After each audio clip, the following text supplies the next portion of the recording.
Welcome everybody to our talk on house histories. It's going to be rather a packed program, but fortunately we've been able to get people who you need to consult if you're going to do a house history. So we have Dr. Carmel Black from the Heritage Unit of the Brisbane City Council, who will be telling us what the City Council has to offer. Kaye Nardella, who's the Senior Curator at Lands Mapping and Surveying. I'll be talking about what the State Library has. I'm Stephanie Ryan, and I work across levels 3 and 4. And last, but definitely not least, is Don Watson, our architect and historian, who will be giving you his perspective on things and referring to the various repositories that he uses. Firstly, I wish to introduce Carmel Black, who's the senior historian of the City Architecture and Heritage team. She joined the Brisbane City Council Heritage Unit in 1994 as an historian after gaining first-class honours and working for the Dean of Humanities at Griffith University. She started her PhD and completed it in 1998 while working full-time. After a career break, Carmel continued with the BCC Heritage Unit from 2000, but also worked for periods as senior historian in the community life section of the council and as principal heritage officer in the Queensland Government Heritage Branch. And she has been the senior historian in BCC City Architecture and Heritage since 2009. An impressive introduction for Carmel Black. Thank you, Carmel. Thank you very much for that. It sounds more impressive than I think it actually is. I'm in the Heritage team, it's the old Heritage Unit where we've now got a new name since 2009. Our bread and butter work is researching houses. Speak closer to the mic. Every day, the historians in the Heritage team will be researching places that have potential to be on the Heritage Register, or we research places that are possibly pre-1911 because the council has demolition control over pre-1911 houses, so that they don't want houses that are over 100 years old being demolished. So I will just sit down here and go through my slide. Okay, so why do we research houses? That in the Heritage team, as I said, that we research them because there are controls over the demolition of pre-46 and pre-1911 houses in Brisbane. But we also get questions about how old a house is for insurance purposes. People often ring up and say the insurance form needs a date for the house. And I can't imagine why, but we can tell them quite easily whether it's pre-1947 or not. And then we have more detailed research that people are doing for family histories or for heritage places, or just out of curiosity. So the main question is that, or the main thing that you will get out of today is that it's not quick or easy, that while sometimes it can be, if you just want to know whether it's pre-1947 or not. Usually the research is quite complicated, that Kaye will be explaining about the titles office and the information you can get from the titles. Stephanie will be telling you about post office directories and electoral rolls and all the other wonderful resources that are now online. And I'll be talking to you about what you can get from the Brisbane City Council.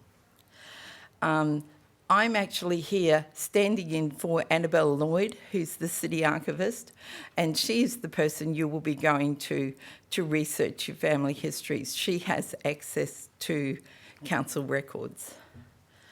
So the basic steps, as I said, are about getting the titles, looking at the land ownership, the postal records, building approvals, which council has, the electoral rolls and newspapers.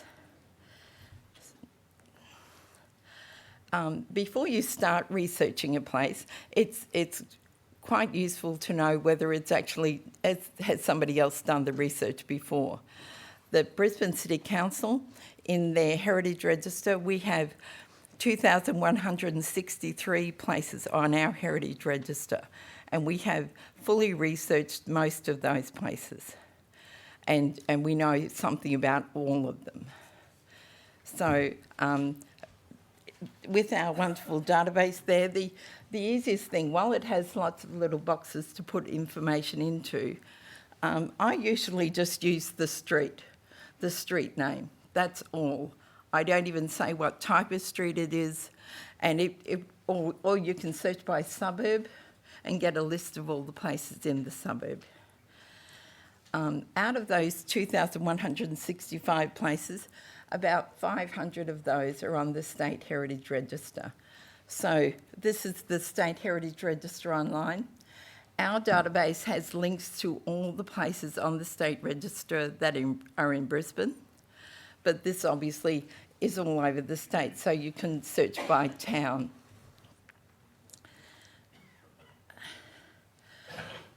Brisbane City Council has put out guides. I've noticed most of you have picked up the book outside. I brought that over. It's kind of out of date in that it was published before the massive online resources that you can get now. But it's a really good, simple step-by-step guide to researching your places. So that in conjunction with the top address up there, the guide to researching, your house history with hyperlinks, Annabelle put that together, the City Archivist, and it has links to all the online resources, and you can find that on the library catalogue. It's most of Annabelle's stuff that you will be looking for is under the Brisbane Images tab in the library catalogue. So if you just bring up Brisbane Images, put in Guide to Researching, it will bring it up, and you can just print it off. It's an A4 document. The other thing that we had down the bottom, which I'll refer to later, is a simple guide to Brisbane's heritage places and character homes. And it has information about what you can do to heritage or character places and how to recognise different housing styles. So where to start? As I said, Kaye will be talking about the titles. So what we do when we're researching places is to get a complete list of who owned the property and in what years, from woe to go, Bill Bloggs owned it, and from, 1910 to 1929, Fred Smith owned it, and so on. And then the first thing I do is look at the aerial photos and the detail plans to get an idea of the approximate age of the house. And that we also then check the research against the housing style. It's a rough guide only that when I show them to you, that you can see that there are sort of styles of houses in era, but that doesn't mean that those styles of houses weren't constructed in other eras as well. So, was it pre-1947? Brisbane City Council has a mapping system online that's called Brisbane City Council PD Online, and it's like property development online or something like that, and that you can just find it with Google. Just put in PD Online, and then it'll take you to this page.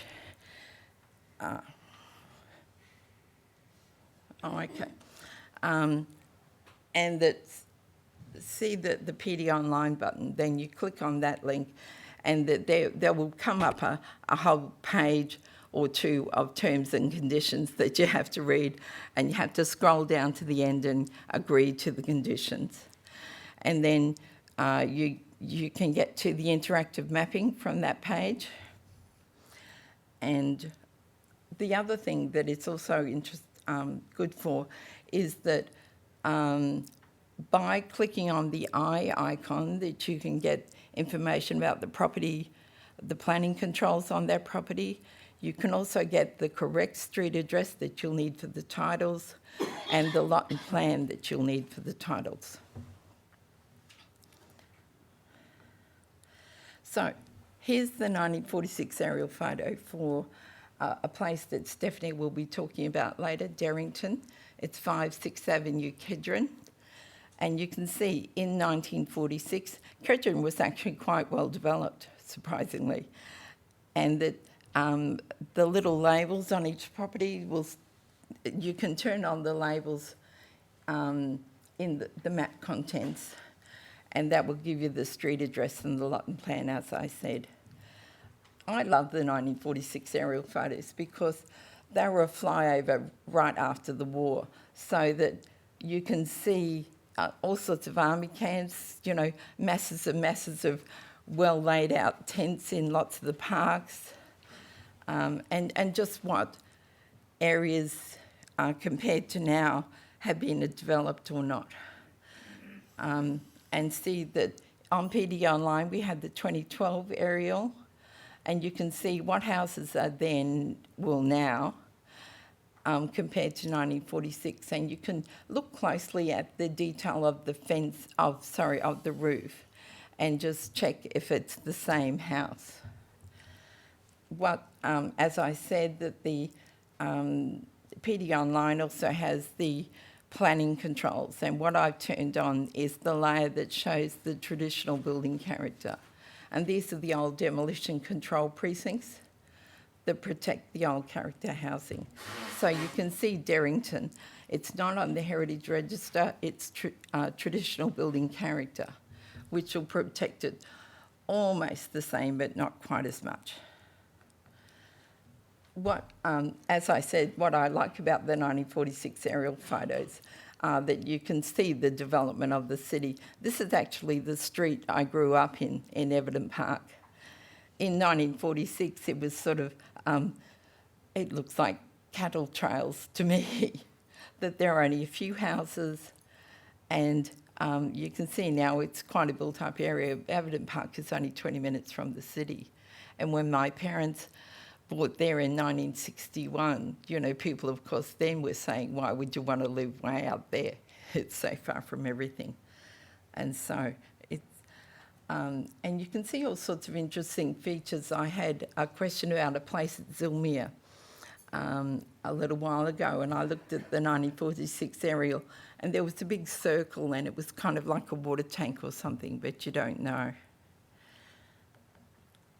So, the main way you'll be accessing council records is to go to the Brisbane City Archives. They're located in a little industrial estate in Muriel Avenue, Moorooka. There's, you know, information about how to get there via public transport. It's open from 9 until 2, Mondays, Wednesday and Friday, other times by appointment.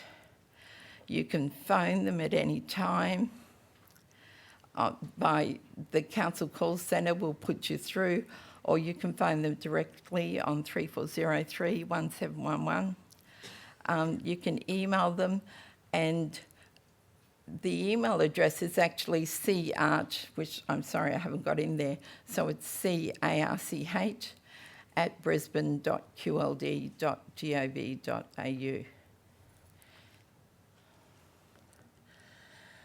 Records that are held at the archives are lots of council minutes, annual reports, all the council photographs from 1940 to about 2000 when they didn't have a council photographer anymore.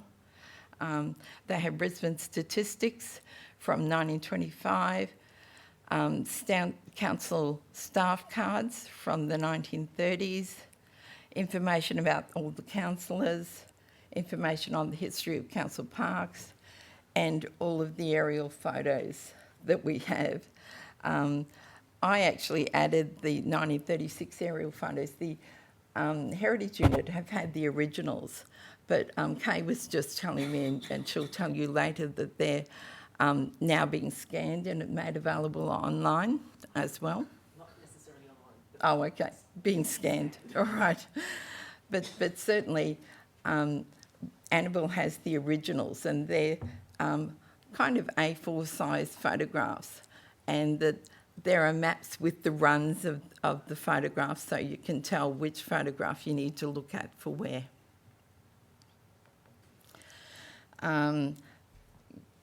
The City Archives also has an extensive collection of early plans, some survey maps, the building registers, the detail plans that in the early 20th century, and way before Clem Jones, that they were looking at sewering the city, so that sewerage surveys were conducted from about 1913 onwards, that surveyors went out and surveyed every house in the city. There were contour plans and very detailed survey maps of what was there that they had to take into account when they were sewering the city. As I said, the Archives has an extensive collection of photographs, but the detailed plans are the sort of thing that you'll be really interested in. And Annabelle has made these available online on the library catalogue under the Brisbane Images the Brisbane Images tab. So what I've got there is one of the key maps, and these are online. And I don't know how clearly you can see it, but there are the little numbers for every detail plan, and you can pick the street that you're looking for and pick the detail plan that street will be in. And then you can search the Brisbane Images catalogue for that, and you can just put in detail plan 1282.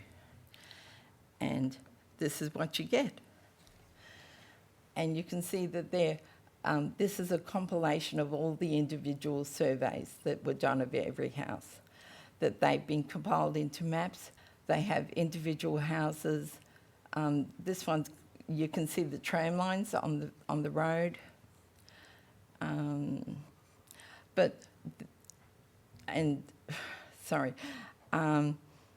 This map is actually dated 1950 and revised to 1959. That's quite kind of unusual to have that on detail plans. Some detail plans don't have any date, and you just have to look at the maps around them to guess what date it is, although the Archives will be able to tell you exactly when the survey was done.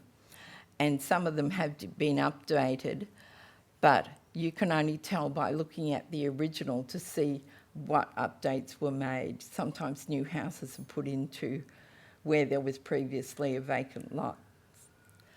This is kind of one of the later ones that after 1960, the detail plans aren't quite as detailed, that they're taken from aerial photos that show you the shape of the house, that they're not, they don't show the verandas and the steps and all the things that this does.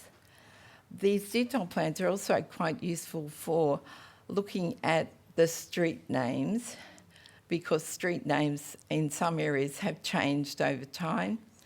In 1938 particularly, Council had a big push to end the duplication of street names, so that they, the 5 James Streets that they named them all, only left 1 James Street and renamed a lot of the other ones, so that when you're looking back through the history of your house, that you will need to be aware that the street name might have changed. The other thing that these detail plans have on them are house names. As you can see, the 6th Avenue one was called Darrington. But there are no rules about house names, that there are no registers of house names. Council doesn't regulate them. People can call their houses whatever they like. Some of them take their names to other houses. But so that there are no rules, that they become fashionable in the 1920s, for example, but they don't necessarily mean anything other than a connection to something for the owner who called it that. The other way to look at, changes in street names, to use the old maps. The McKellar's maps that were done in 1895 have estates and street names that were developed then. And we also have, Council has, and Annabelle has at the Archives, a collection of old references, and Stephanie will have them here in the State Library too, that you can find your street and what it was called at particular times. This is another one that, and see, this is the one with no date. But it's quite well developed whenever it was, but we'd have to look at the ones around it. These are the inner suburbs were done very early on from 1913. This is the detail plan that actually shows the windmill up there, the little circle. It's very faint, I'm sorry, but and you can see the tram tracks there in the city at that time and other buildings that were in the city at that time. You can see the Tivoli Theatre that used to be across the road from City Hall. It's gone now. As I said, those detail plans were put together from individual surveys of places, so that what Annabelle has finally found, what all these little notebooks were that she found ages ago in the archives, that they're all the surveyors' notebooks, and that they're individual drawings of individual houses. As I put there, they're not to scale, so sometimes the shape of them looks wrong for the house that you're looking at. But on the detail plans themselves, they're actually to scale, but the notebooks aren't. But they have all the measurements on them. They also have house names, they have materials that the house was built out of. The surveyor's notebooks, and Robert always does this when he scans them, that you can see when they were first drawn, and then sometimes they've gone back and drawn them again and made alterations to them when they're actually going to do the sewerage. So, and they're often done in different colours, so you can see that. And these are just a couple of other ones that I thought I'd show you that were clearer. This is a nice one. This is a Masonic Hall in Norman Park. And see, it says it's a Masonic Hall and it's 2-storey and it's wood. And there are steps and there's an earth closet down the back. And this is a sauce factory in Ascot, in Ormond Street. And you can see all the other structures on the site. There's an aviary and somewhere for the horses to go and the feed and the carriage. What Brisbane City Council, the City Archives also have, of course, are rates records. Unfortunately, we've only got them from 1938. That obviously some overzealous people at one stage before that, people that thought they'd be interested in them were throwing out old books. So that there are bound registers, but then to use the rates records, while they show improved or unimproved property, that will give you an idea of when the house was built after 1938, that you can't just find them with the street, that you need an assessment number. And then, you need quite a lot of help to look at those. So that will be going to the archives. Council also has building approval records that from the 1980s, they're online and possibly accessible through that PD Online. But then earlier building registers date from the Brisbane Municipal Council, which is the early Brisbane City Council that only covered the inner suburbs from kind of New Farm to Kangaroo Point, have building records, building approvals from 1904 to 1925. Brisbane City Council has a full set of building registers except for about 1937, that there are indexes though for some of them, so they're quite useful. this is an example for 5 6 Avenue, Kedron, that you can see all the online data applications. They're more recent ones. We have drainage plans from 1971. You can access those through the building searches, a paid search that you can do with council, and they can also access the building cards for you. The building cards are post-war building records from 1945 to about the 1980s when they're online. So on the left side, you can see the building card for Darrington. It just shows that there was a garage approved in 1968. So the house is obviously there before that. So then that's when you have to look at the building registers. And from your title search and your post office directories, you should have a rough idea of the age of the house to find out which register you have to look at. Not all of them are indexed, but some of them are. So this one's quite nice, that I could look it up 6th Avenue, and it's on the right-hand side up near the top, and find the register entry for Darrington. Those registration numbers are often quite useful to help look for them. And it shows here that there was a new building built in 6th Avenue, Kedron, for the Parkers. Packer, sorry. I haven't got my glasses on. And there you've got the name of the contractor and the name of the architect. It's an Eric Trewern house. So, and you can look up the Australian Dictionary biography, for example, and look at Eric Trewern. And the other side of the register, which I put below it, just has the real property description of the house, which Kaye will talk about in terms of the change from the lot and plan, which we use now, to the earlier subdivisions.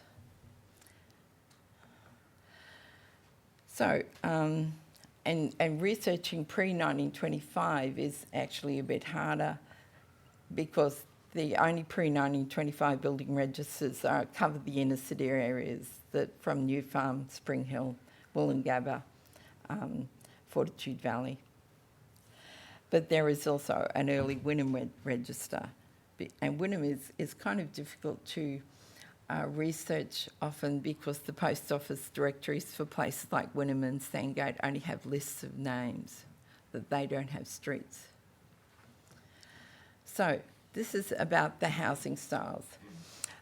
Once you've done your research, and perhaps even before you start, you should have a look at the style of the house. That this is, as I said before, a rough guide, but you get transverse gables, little pyramid roofs, and short ridge roofs with verandas, and see a separation between the roof and veranda, and that's quite common in 19th century houses, but not confined to them. These little transverse cables on the left, that I know I've researched places that look like that, or not the double gable but a single gable, that were built in the 1930s. And this is Federation period, where you have bigger, more single roofs, and sometimes more elaborate gables and decoration. And the interwar period, you have more gables, and see the multi-gable house on the right, that I've researched those. You can find them in the 50s in places. You have the nice Spanish mission styles. And you have a greater variety of interwar housing. You have more concrete masonry houses, more brick houses, the beautiful Art Deco ones. And in the post-war period, that they become simpler and more uniform. And this is common in sort of housing commission type areas, that post-war austerity look, and that they're international styles, so that while I can say houses were built later, that you never find these earlier than the war often. Is that right? Yes. So you've got basic steps are the list of owners from the titles. You cross-match that with the post office directories. You use electoral rolls and the wonderful trove, which you may or may not have heard of. I'm sure Stephanie will be talking more about that. And this is just an example of some pre-1911 research that we've done recently. Fortunately, this is in Petrie Terrace, so that the early post office directories actually have street numbers in them. So we first look at the titles to find when the block was the size that it is now. So in 1874, Amanda Wright purchased 12 perches, and this is obviously before the Undue Subdivision of Land Act of 1885, which made 16 perches the minimum subdivision. But looking at the postal records, there's no Amanda Wright listed at that address. So it changed owners a number of times, and none of the owners appear in the post office records. In 1906, Thomas Roche bought the property. He was a policeman, and I think they would have found that from the post office directories or the electoral rolls. Lived next door for many years.